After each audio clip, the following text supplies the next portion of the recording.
Now, in the conflict perspective, the problem is there's going to be inequality. If you've got people that own the river, then that means you also have people that do not own the river, right?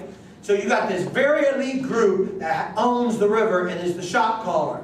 But that's a very small percentage in America, okay? Now I'm going to give you a real interesting example of America and put it with a historical perspective of the French Revolution. We're going to move over that sideboard to show you how inequality leads to social conflict, which could lead to change. Okay? So, in America, I'm going to give you a rough date. Don't hold me to these dates. These are rough dates. Okay? If we just say there are 3 social classes, we had 10% of our people who were in the upper class. We had about 80%, this is in 1940. 80% that's in the middle. We had 10% in the bottom. Okay? So this is your middle class, this is your lower class. Conflict perspective says the struggle for power of control of the river is between these 3 classes. Alright? As long as 80% are in the river, it's okay to have 10% that own the river and call the shots through the government officials that they campaign for. Is everybody with me? Yep. You understand what I'm saying there? What about the 10%? They're in the river, but they don't have a lot to say. I mean, it's sad to say, but that's the way it is. So the inequality exists with the resources. Are you with me? They have most of the resources. They have some. They have very little. But these people own the river. These people are in the river. They have some of the resources. They can buy cars. They can drive around. They can go to dinner, things like that. River flowing this way. We're talking about the river flow of society. Okay? Now, if you move the dates forward, and a lot of this information comes from Clark here, so I'm not plagiarizing. You go into about 1990, okay, in America. Now, this is the U.S. The U.S., okay? You're looking at about a 33% split in the classes.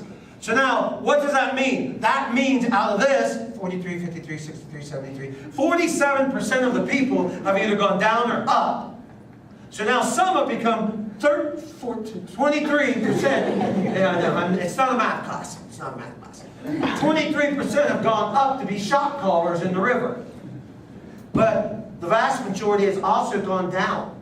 23% has gone down to where now they can't even swim in the river. They're barely staying above water in the river. They're not only paycheck to paycheck, they're a paycheck behind. You with me? That's what happened. Notice the percentage change. Okay? You get out here, okay, to 2000, where we at, 12?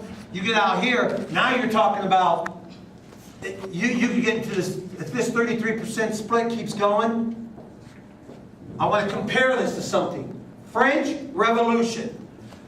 If you would get out here, and I don't know when the year could be, I don't know when the year could be, but as you can see, there is a split drop-off.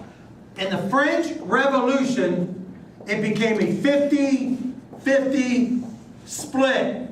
2 social classes, nothing in the middle.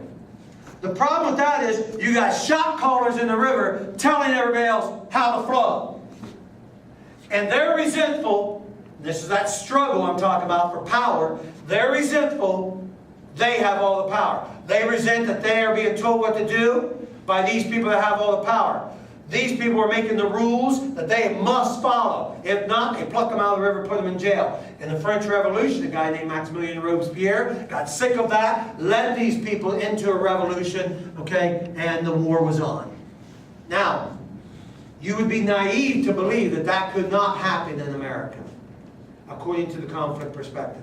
If you have a drop-off from a 10-80-10 to a 33-33-33 that's working its way through where we currently are, that could continue until this 33 is gone, and you got here. And then what do you got? You got these people that have all the money, and these people that have all the guns. And that sets up a dangerous situation in America. Money versus guns, which side of that you want to be on?